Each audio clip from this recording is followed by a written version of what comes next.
My mission on the show is to help make you aware of what goes in you, on you, and surrounds you, because everything in our lives, what we eat, touch, and use to clean and furnish our homes, is linked to our health and well-being. Now, you may be surprised to know that the textile and apparel industry, manufacturing both natural fabrics like wool and silk, linen, cotton, and hemp, and synthetic ones like polyester and lycra, create mega pollution. Plus, synthetic fibers are hard to recycle. Nylon, for example, can take 30 to 40 years to decompose.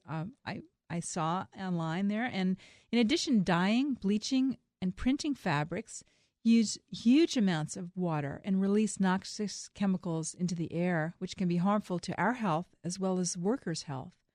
And then there's the issue of poor working conditions and millions of child workers, ages 5 to 14, doing things like picking cotton and hand sewing. Well, my guest today is a pioneer and a hero in the apparel industry. She's really making a difference on the planet by addressing these important issues. B'nai B'rita launched the nation's oldest organic cotton clothing company. She did it almost accidentally when she was researching corn chips. B'nai is the owner and president of Maggies Organics. She was working in the organic food industry when she learned that rotating corn with cotton in the field could improve corn crop. It worked, but she was left with cotton, so she and a partner started making socks and T-shirts. And soon Ben & Jerry's started buying Maggies Organics for their T-shirts. Maggies makes only fair trade organic clothing like socks, tights, leg warmers, shirts, scarves, tops, baby clothes, and a new line of adorable stuffed animals made from Maggies' irregular socks. It's sold in places like Whole Foods and by retailers in more than 2,000 locations around the U.S. and Canada. Welcome to Your Supernatural Life, B'nai. Thank you so much, Beth. It's great to be with you. Fantastic. So tell us about the impact of non-organic cotton. Isn't it one of the most highly sprayed crops on the planet? It is, and none of us knew this. We didn't know this when we accidentally, as you said, fell into this through our food business. Mm-hmm. Depends on who you believe, but cotton is generally grown on 3 to 5% of the world's cultivated land. Mm. But it uses 10% of the Earth's pesticides every year, and it uses 25% of the Earth's insecticides every year. So just in terms of percentage, because 10%. But do you know like the tons, the amount of? I don't. There are many websites that can give you that data, and it is changing because so much cotton is now GMO'd. But that's going from one problem to another, in my opinion. Yes. But yeah, its environmental impact is kind of way out of whack with how much of the world's cultivated land it's grown on. It's either the first or second most pesticide-laden crop in the world. And that's just the beginning because clothing production has many, many steps, and at each step there are different chemicals added. So when you end up with a product 6, 7 steps later, you really don't know what's getting into your skin.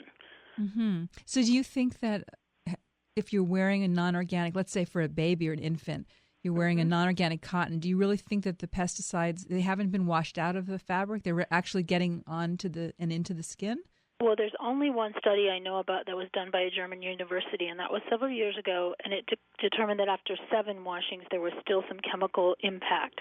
Now, there needs to be more studies, and I think now that the industry is growing so much and there's so many people taking this seriously, we will get the scientific data back that I can't tell you with confidence, how long those chemicals stay in your body. I just know that your skin is your biggest organ, and it does breathe, and we're talking about articles of clothing and bedding that people wear for hours and hours at a time.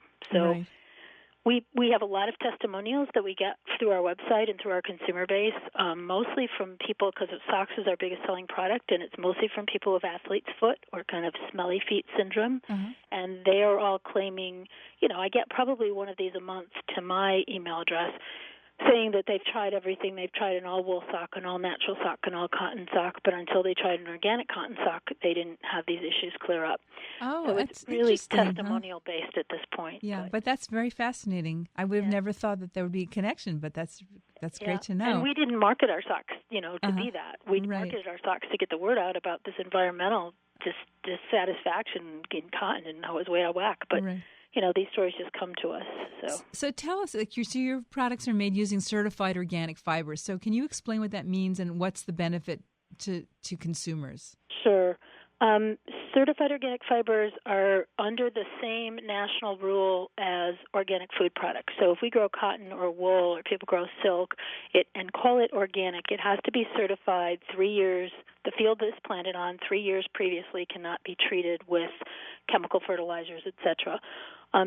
So anybody, your listeners that are familiar with the organic rule, cotton applies to that same rule.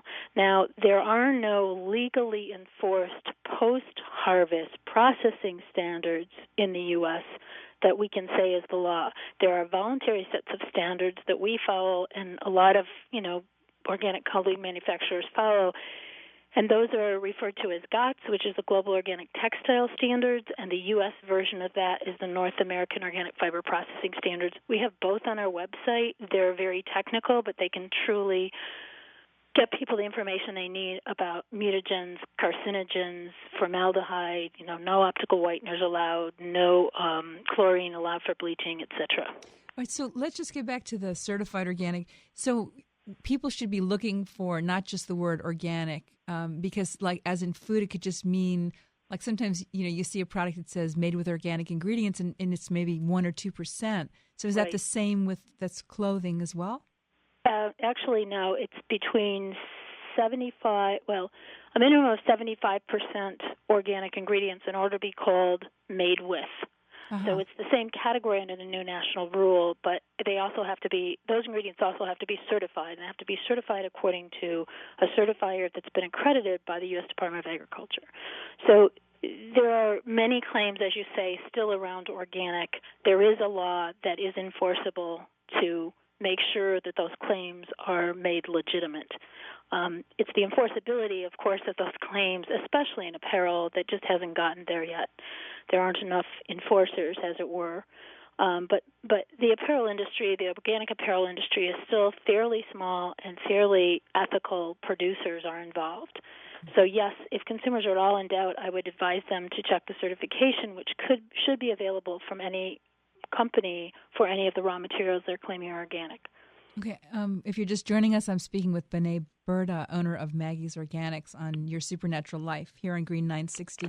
So people should be aware that having non-organic fabrics on their body not only is affecting their own health, but also the environment. There's an environmental impact as well. Absolutely. And go ahead. So that's another good reason for people to think about switching over. And I do recommend the trial method because, again, there isn't statistical data to back up our claims. And so we promote this as, yes, being better for the environment, and we can certainly prove that. But we can't, if people try on organic cotton and go outside and, perspire and do athletic stuff and whatever, they will feel different on their body. I've heard it from so many people.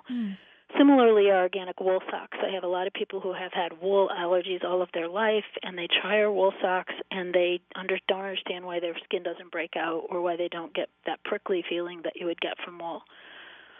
So I can't make the claim because I don't have the scientific data, but it's just anecdotal evidence that it's really interesting to see, and I urge everyone to just try them out for themselves. What was interesting for me is when I went to your website, maggiesorganics.com, I noticed that the cost of your products are so inexpensive, relatively speaking, for something that's so pure, organic, and then we're going to talk about the labor standards that you use as well. But you charge like $20 for a long sleeve wrap top, which is beautiful, and $15 for a camisole, and $13 for a scarf. So how do you charge so little?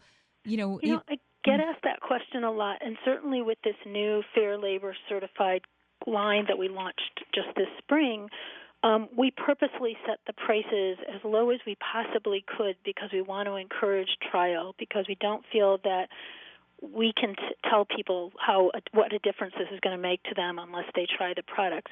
There are many other organic companies that market to the sort of high fashion, and we don't market fashion. We don't consider ourselves a fashion company. We want to make something that looks good and feels good on your body, but we also want everyday people to be able to enjoy these products and try these products for themselves.